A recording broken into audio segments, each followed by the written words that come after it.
আসসালামু আলাইকুম, সবাই কেমন আছেন? আশা করি আল্লাহর রহমতে খুবই ভালো আছেন। আমিও খুব ভালো আছি। আজকে আমাদের দুজনের কাজের সময় একই সাথে ছিল, সেজন্য আমরা একসাথে বের হয়ে গেছি কাজে যাওয়ার জন্য। তো এই যে আমি এখন কাজে এসে পড়ছি। আমাদের যে প্রয়োজনীয় জিনিসপত্র, কাজের ভান, একটা ময়লা কাপড়ের ভান, একটা ভালো কাপড়ের ভান, তারপর হচ্ছে একটা ট্রলি যেটাতে সব কিছু থাকে, এগুলো নিয়ে উপরে উঠে যাচ্ছি। আর এটা হচ্ছে আমার কলিগের ট্রলি, যদিও এটা অনেক মেসি, কিন্তু আমারগুলো আমি অনেক সুন্দর করে গুছায় রাখি আর কি। আর এখানে হচ্ছে আমাদের ছোট তোয়ালে, বড় তোয়ালে, তারপর হচ্ছে মাত্তা, কম্বলের কভার, তারপর বড় বিছানার চাদর, ছোট বিছানার চাদর, তারপরে জুতো, আর বড় রুমের জন্য হচ্ছে আপনার দুইটা বাদরক, মানে গোসল করে যে পরে ওরকম জামাইগুলো নিতে হয়। আর এই যে এটা হচ্ছে আমার কাজ করার ট্রলি বা ভান, এই দেশে বলে আর কি। তো আমারটা আমি যথাসাধ্য চেষ্টা করি মানে গুছিয়ে রাখার জন্য।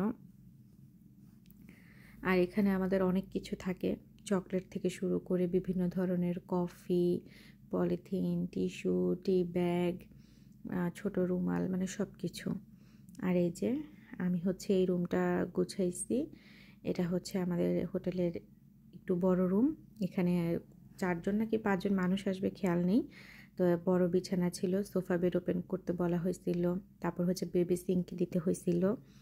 আমি জানি না পরের দিন কার কাজ, যে এই রুমটাতে কাজ করবে তার তো অবস্থা পুরো হালুয়া টাইট হয়ে যাবে এই সব কিছু গুছাইতে গুছাইতে। আর আমার হচ্ছে পরের দিন কাজ নাই, এই জন্য ঝিঙ্গালালা। তো আপনাদেরকে একটু টয়লেটটাও দেখিয়ে দিই। টয়লেটে হচ্ছে আমাদের এই যে এরকম এক পাশে বাথটাব, আরেক পাশে হচ্ছে দাঁড়িয়ে গোসল করার সিস্টেম। তো ওভারঅল হচ্ছে আমাদের হোটেলটা খুবই সুন্দর, আসলে এটা খুবই সুন্দর। আর এটা হচ্ছে আপনার পার নাইট আমি শুনেছি যে 2000 টাকা নেয়, যা বাংলাদেশি টাকায় আপনার 20 থেকে 22,000 টাকার উপরেও পড়তে পারে, টাকার রেটের উপর নির্ভর করে। তো আমার এই রুমটা শেষ। আর এই রুমটা পরিষ্কার করতে আমাদের সবারই কমপক্ষে আপনার 1 ঘন্টা বা 40 থেকে 45 মিনিট সময় তো লাগেই। তো আপনাদেরকে আরও একটা ডুয়েলেক্স রুম দেখাচ্ছি। এই যে দেখেন, রুমটার অবস্থা হচ্ছে এরকম। তো এটাকে হচ্ছে আমি গুছাবো, গুছিয়ে এর পরের ভিডিওটা হচ্ছে আপনাদের সাথে শেয়ার করব। তো এই গেস্টটা যেহেতু ভালো ছিল, সে অত বেশি ময়লা করে নেই, তো আমার তাড়াতাড়ি হবে আশা করি। আর এই যে দেখেন, আফটার 25 মিনিট, একটা রুমে 25 মিনিট সময় লাগে। এই যে 25 মিনিট পরে রুমের চেহারা একদম ঝকঝকা তকতকা। এটাই হচ্ছে আমাদের কাজ। আর এরকম করে হচ্ছে আমাদেরকে প্রতিদিন প্রায় 13টা রুম দেওয়া হয় 5 ঘন্টায়। কখনো তো 5 ঘন্টায় শেষ হয়, আবার কখনো দেখা গেছে এক্সট্রা আমাদের 1-2 ঘন্টা সময় বেশি লাগে এর থেকেও, কারণ আসলে 5 ঘন্টায় তো আর শেষ করা যায় না 13টা রুম। তো কাজ শেষ করে বাসায় যাব। যাওয়ার আগে হচ্ছে আমার একটা টি শার্ট কেনার প্রয়োজন ছিল, গেলাম কিনলাম, কিন্তু লাইন দেখে আমি পাগল হয়ে গেছি। এত বড় লাইন, আমি একদম পিছনে দাঁড়াইছি, আর এই পুরোটা হচ্ছে লাইন। তারপর আমি কিছু কেনাকাটা করে বাসার জন্য বাসায় চলে যাচ্ছি। আর এই যে আকাশের অবস্থায় যেতে না যেতেই আকাশ কালো হয়ে আসতেছে, যে কোনো মুহূর্তেই ও ভেঙে পড়বে। তারপর বাসায় এসে হচ্ছে আমি আগের দিনের খিচুড়ি রান্না করা ছিল আর ভর্তা ছিল, সেগুলো গরম করে নিচ্ছি খাওয়ার জন্য। আর 1 পিস কেক ছিল, সেটাও নিয়ে নিচ্ছি। আর ততক্ষণে বিকাল 5টা বেজে গেছে। আমি কাজে থেকে এসে আরাম করছি। এখন আরাম করার পরে হচ্ছে রান্না করতে আসছি। আর দেখেন, এগুলো হচ্ছে কালকে আমরা রাতে খাওয়া দাওয়া করে আমি জাস্ট ধুয়ে টুয়ে রেখে গেছিলাম, এগুলো আর গুছানো হয় নাই। তারপরে এই যে এটা হচ্ছে কালকে রাত্রের। তারপর আবার জমছে যখন আমার হাজব্যান্ড এসে খাওয়া দাওয়া করছে। তারপর হচ্ছে আমি আজকে কাজ থেকে এসে বাসায় খাওয়া দাওয়া করছি। তো আসলে সবসময় কিন্তু আমাদেরও সব কিছু একদম পারফেক্ট গুছানো থাকে না। তো জীবনটাই আসলে এরকম, এলোমেলো হবে আবার গুছাবো, এলোমেলো হবে আবার গুছাবো। আর এখানে হচ্ছে একটা মুরগি ভিজায় রাখছি, এটাকে এখন কাটবো, কেটে হচ্ছে রাতের জন্য আলু দিয়ে ঝোল করে একটা তরকারি রান্না করব। আর হচ্ছে ডাল চচ্চড়ি করব। এই হচ্ছে আজকে আমাদের রাতের খাবার। তো চলেন প্রথমে হচ্ছে আমরা এই প্লেটগুলো গুছাই নিই। আর আমি আমার প্লেটগুলো সাধারণত রান্নার এই পাশেই রাখি, বারবার স্কোপ থেকে বের করতে আমার কাছে খুব ঝামেলার মনে হয়। আর আমি এইটাতে আগে হচ্ছে কাপড় ইউজ করতাম, পরে দেখি যে যে কোনো কাপড় ইউজ করি না কেন এটা হচ্ছে আপনার ময়লা হয়ে যায়, যেহেতু রান্নার একদম চুলার কাছে তো। আর আমার এই চুলাটাই হচ্ছে সবচেয়ে বড়, দেখছেন চুলাটাও কিন্তু একটু ময়লা, যদিও কালকে একদম সব পরিপাটি ছিল। তো যাই হোক, এজন্য এখন এখানে আমি কি করি, পেপার দিয়ে রাখি। একটা পেপার দিই, 1 সপ্তাহের মতো থাকে, নষ্ট হয়ে যায়, এটা ফেল, তারপর নতুন আবার একটা পেপার দিই, এরকম এই আর কি। তো এই মানে ভাত খাওয়ার প্লেট, তারপর হচ্ছে ডেজার্ট খাওয়ার প্লেট, এগুলো হচ্ছে সব আমি এখানেই রাখি। তো আমি এগুলো চট করে গুছায় নিই।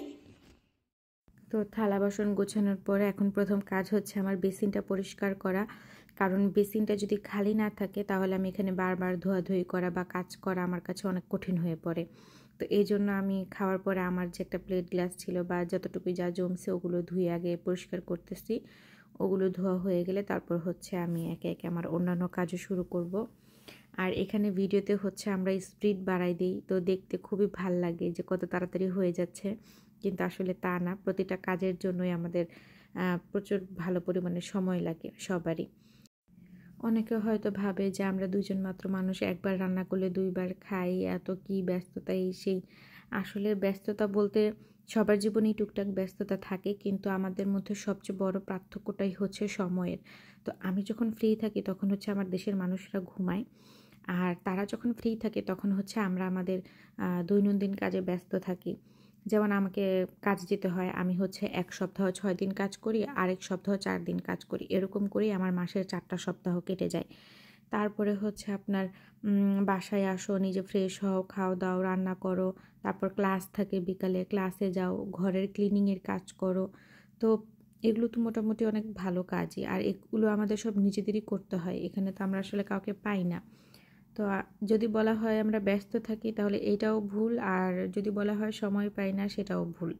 আমরা সময় পাই, কিন্তু তখন আপনাদেরকে ফোন দিলে আপনারা আমাদেরকে লাঠি দিয়ে একটা দৌড়ানি দিবেন, আর যখন আপনারা ফোন দেন তখন হচ্ছে আমরা কথা বলতে পারি না, ভালো করে সময় দিতে পারি না, যার দরুন দেখা গেছে আমাদের সবার মধ্যে অনেক একটা গ্যাপ হয়ে যায়।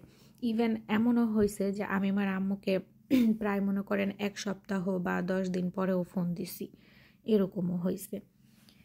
তো এটাই হচ্ছে বাইরের জীবন। তারপরে সব কিছু মিলিয়ে আলহামদুলিল্লাহ অনেক ভালো আছি, আল্লাহর কাছে খুবই শুকরিয়া। আর এই যে এখানে এখন আমি মুরগিটা কেটে নিচ্ছি, আর দেশে তো একদমই মুরগি কাটতে পারতাম না, আম্মু 4 পিস করে দিত, তারপর হচ্ছে আমি আমার পছন্দ মতো কেটে টেটে রান্না টান্না করতাম বা রেসিপি বানাইতাম।